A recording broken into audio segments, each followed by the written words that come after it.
Despite living in a mental health culture amid the growing prevalence of psychiatrists, psychologists, and psychiatric medication, we've seen skyrocketing cases of mental health issues in America. How did we find ourselves in this current mental health crisis, and does Christianity have any answers? Those are the questions that Dr. Greg Gifford set out to answer, the findings of which he documents in his influential book titled Lies My Therapist Told Me.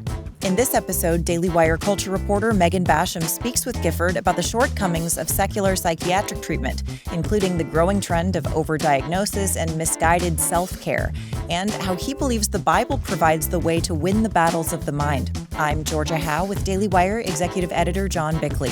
This is a special edition of Morning Wire. Cold mornings, holiday plans, this is when I need my wardrobe to just work. That's why I'm all about our sponsor, Quince. They make it easy to look sharp, feel good, and find gifts that last. Quince makes all the essentials that every guy actually needs. Think Mongolian cashmere sweaters for just $50, Italian wool coats that look and feel designer, and denim and chinos that fit just right. Their outerwear lineup is seriously impressive too, with down jackets, wool top coats, and leather styles that are actually built to last. By cutting out the middlemen and traditional markups, Quince delivers the same quality you'd find in luxury brands at a fraction of the price. It's everything you actually want to wear, but built to hold up season after season. Hopefully nobody at the office is outfit checking me because I love my Quince sweater so much that I wear it at least a couple times a week. Get your wardrobe sorted and your gift list handled with Quince. Don't wait. Head over to quince.com/wire for free shipping on your order and 365-day returns. Now available in Canada too. That's QUINCE.com/wire. Free shipping and 365-day returns. That's quince.com/wire today. Well, Dr. Greg Gifford from Masters University, thanks so much for joining us today. You obviously are tapping into a pretty trendy subject right now. We've seen other books on how therapy is impacting children in particular, with Abigail Shrier's Bad Therapy, The Anxious Generation, but yours is a little broader than that. And I wondered if you could start out by telling us kind of this big, hairy question. Are Americans overdiagnosed with mental health issues? Yeah. Well, first of all, thanks for having me. And I do agree that it's been a popular topic because the therapeutic self is everywhere. And that's in the church and outside of the church. People are identifying with therapeutic terminology and seeing themselves according to their diagnoses. So are we overdiagnosed? Yes, absolutely. And we have arbitrary criteria to diagnose mental illnesses. And we also have incentivized reasons for a diagnosis. So what happens as that continues is you can't prove a person has a mental illness, a so-called mental illness, or you can't prove they don't have it. And then you incentivize receiving a mental illness. So it's inflation, and it just keeps growing and growing and growing. And I think we're all at the point where we're just kind of skeptical, and we're trying to be discerning about what's true and what's false. What does that do when you see young people, say, putting themselves on the spectrum or absorbing other mental health diagnosis that they may not even have gotten from a doctor? They just sort of read an online article and decided, this is me. What does that do to how we function? Right. I mean, imagine being told since you were 10 that you had ADHD. And you actually conceptualize your own giftedness through therapeutic terminology. So what does that do? It changes what really, really matters. So God actually identifies who we are, not secular therapeutic terminology. But if I conceptualize my own giftedness through secular therapeutic terminology, I can't do this, I can't focus, I can't function, I need these things. And before long, it's now my identity. Like this is who I am. And I'm just tugging at a little bit of, are you sure that's who you are? Can you give an example of how they might absorb it as their identity? Yeah. So imagine you can be diagnosed as young as 3 with a mental illness, a so-called mental illness. Imagine being in puberty, guy, girl, and then now you're told this is why you do what you do because you're depressed, or you're anxious, or you have ADHD, and those are the top 3 mental illnesses. So now let's say from an 11 or 12-year-old, you just think about yourself with this type of terminology. You know, I can't because of my depression, and I'm sad, I need to stay home today, or I can't function today. I can't sit still, I'm hyperactive because of my ADHD. And why do you believe that? Well, in part because that's what you were told you are, and probably told by a school psychologist who used arbitrary methods to test you and diagnose you. So someone that's not a medical doctor. So in that way, like your most foundational self-conceptualization is now being informed by therapeutic terminology instead of informed by who God says you are or the truth of Scripture. Is it a question of financial gain? Is it a question of ideology? Or why do you see a mental health profession sort of foisting this terminology and these labels on people who may not need them? Right. We could make it nefarious and say there is this underbelly of the psychotropic medication industry or the secular therapeutic enterprise, and there is money to be made.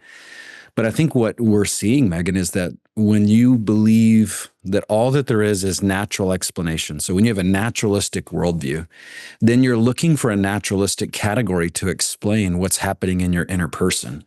So mental health steps into that arbitrary inner man or outer man category. We're not sure if this is really a issue of your body or if this is something immaterial in your inner man. And they step in with these seemingly naturalistic explanations, and they find a crowd that's receptive to it. It's like, oh, that explains why I'm sad because of a chemical imbalance. I guess I'm sad. I guess it's something to do with my body. So I wouldn't argue it's like a nefarious system. I would argue naturalism has set the stage for us to blame things on our brain that are not truly brain issues. Okay, I'm glad you bring that up because one of the key points in your book that was really fascinating to me was how you separated the brain from the mind and said we are approaching this in the wrong way. So can you talk about that a little bit, why they're conflating brain and mind? Sure. They're looking to blame things and find a reason and causation. Now, the idea was with mental health that let's invest in the health of your mind. But as a Christian, we have to pause and say, but wait a minute, is your mind material or immaterial? And I think even as a non-Christian, you have to ask that question. What animates your body? Does anything animate your body? Soul, mind, spirit, whatever you're calling it. So biblically, there is a difference between the organ of your brain and your immaterial mind. And what you can see in the book is I just demonstrate how the mental health movement has actually confused the brain and the mind and used medical terminology to describe the immaterial mind. And our mind is not material. You can't touch it. You can't put it under a microscope. You can't study it with scientific methods because it's immaterial. So you're then having to say, but so wait a minute, if there's no evidence that it's coming from my brain, could this really be an issue of my mind and not my brain? That's one of the central points of the book. And if it's an issue of the mind and not the brain, how do you approach it differently in terms of treating it? Oh, yeah. Oh, yeah. I love that question. Thank you for that. Yeah. Well, I mean, you're not going to use medicine to fix it, right? Like, I'm not going to use physical remedies to fix it. I have to begin to say, well, wait a minute, like what affects my mind? What changes thoughts and reason and cognition and intellect? And we know that God's word is truth, and we know that it is what we are called to conform our minds to so that we have the mind of Jesus. So we when I say we, it's saying, okay, a Christian should be thinking very carefully. Romans 12:2, you're transformed by the renewal of your mind. And that is what it means to grow in sanctification. So as a Christian, if you're saying, wait a minute, I need to go to my psychologist, my therapist to help me with my mind, I'm saying, no, I think you should actually go to your church and look to your pastor and look to the means of grace that God has provided to bring about mind renewal, which is what the Bible calls it. And you're going to see better results than what your psychologist was ever going to provide for you. You know, on a physical standpoint too, I have to say I've seen a lot of, say, Instagram posts from young women saying, actually, I started exercising and I felt better. I started lifting weights and I felt better. I changed my diet and I felt better. What role does that kind of thing play into this? Just, the physical. Yeah, good. Because it's a stewardship of your outer person. And that stewardship of your body, to include the health of your brain, would affect the symptoms of how you feel. So if you're underrested, eating poorly, like binging on social media and television, then of course what happens is you physically feel worse. But you got to remember, like, you can have a healthy body and yet still have a mind that has significant issues. Like, you can't exercise away dark thoughts and you can't exercise away anxious thoughts. So dark thoughts, anxious thoughts. We know that there's skyrocketing rates of depression, medicine use. We know there's skyrocketing rates of people taking anti-anxiety meds. What does that do to a culture, to a people? And we're starting to see some studies now saying we don't even know that these drugs are working in the way that they think they're working. Oh, yeah. What does it do to a culture? It focuses us on the wrong problem, and then we start to look at that problem with the wrong solutions. And you can't help but look at just some of the fast facts of 1 in 5 US adults has a mental illness. 1 in 6 US children have a mental illness. 1 in 10 are taking psychotropics. So the problem's not getting better. Even though the mental health industry is rising, there's never been this many psychiatrists, therapists, psychologists.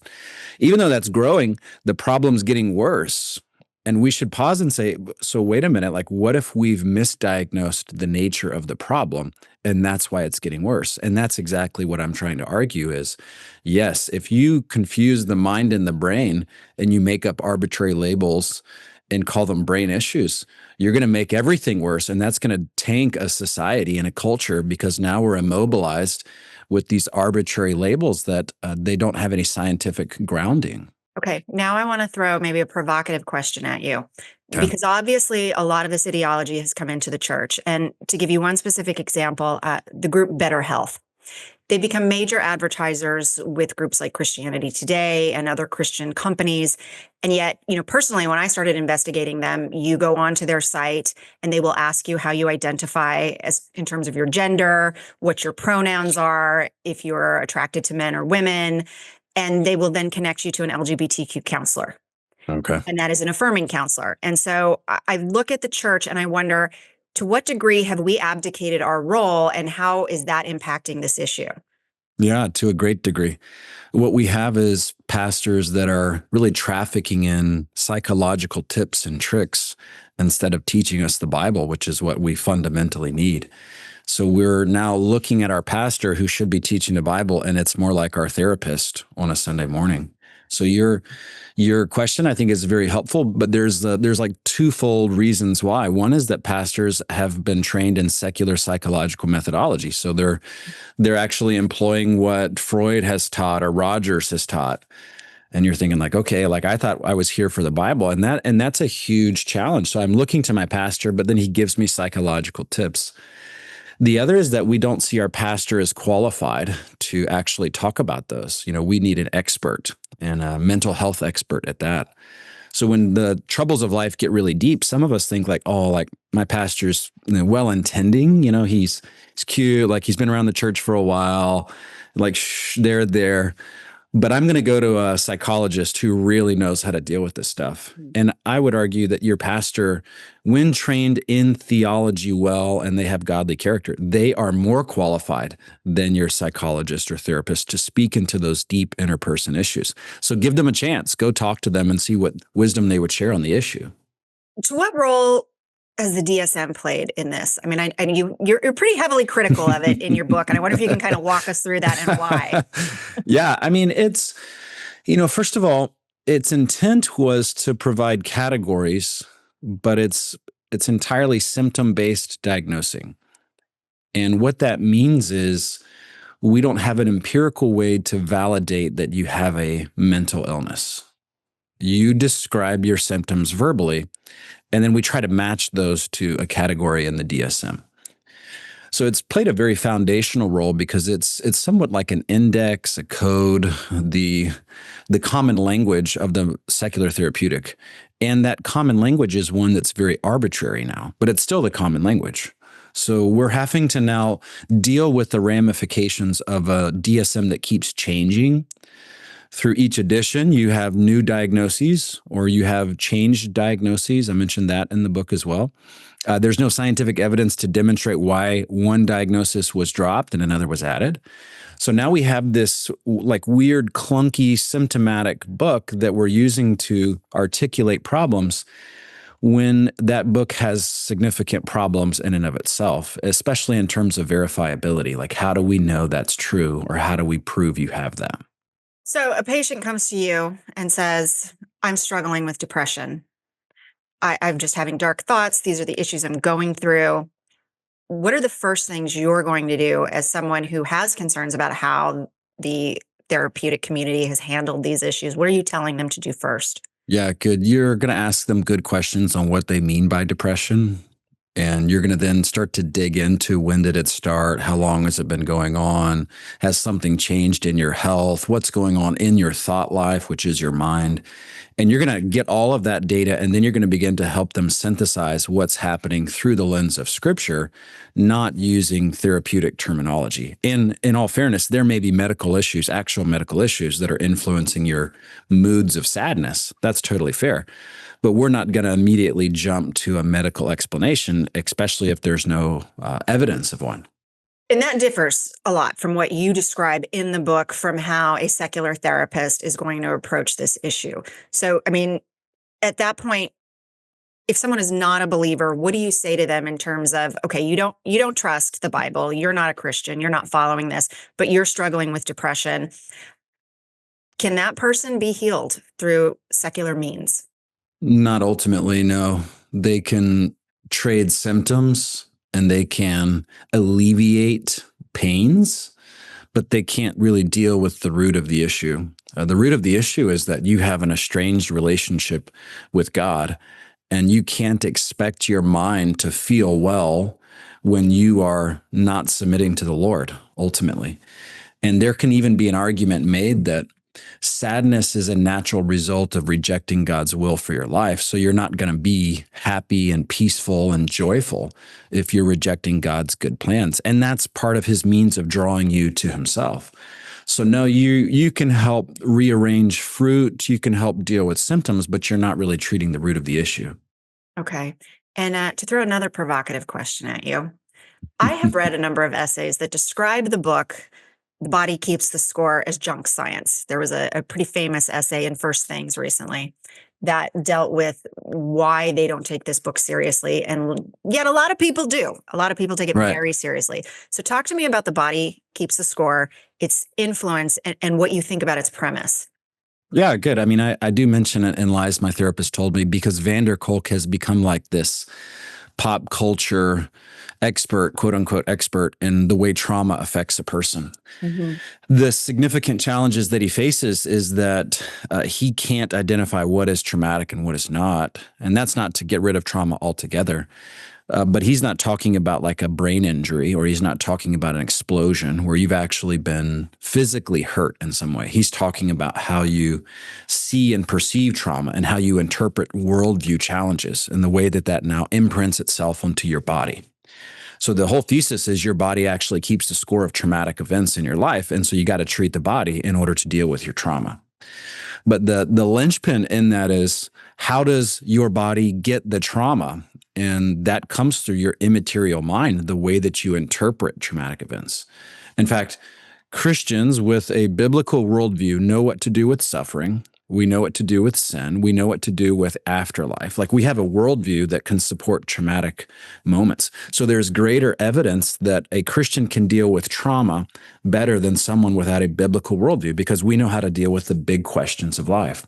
So what Vander Kolk was doing, it's similar to like the chemical imbalance theory that became so popular. Vander Kolk was more hypothesizing the way that trauma affects a person. But there are significant problems, not only with his science, but with his basic worldview, which is, how does the trauma get to your body? That comes through your inner person. That comes through your mind. Do you see trauma escalation? Because I see that term thrown around all the time now, where people are saying, I was traumatized by this difficult conversation I had with someone. Yeah. And it feels like we've just gotten, I don't know another word to use for it other than soft. Like, I am traumatized by having had an uncomfortable confrontation with someone. What Yeah. does that do to us to sort of think that we're all traumatized? Yeah, right. I mean, what does it do for us to lack tenacity is what you're asking. You know, like, what does Yes. it do for us to not have perseverance in difficult times? And is that a positive thing? You know, there's two elements. One is that I think we can be compassionate Mhm. and yet still call a person to persevere all the more.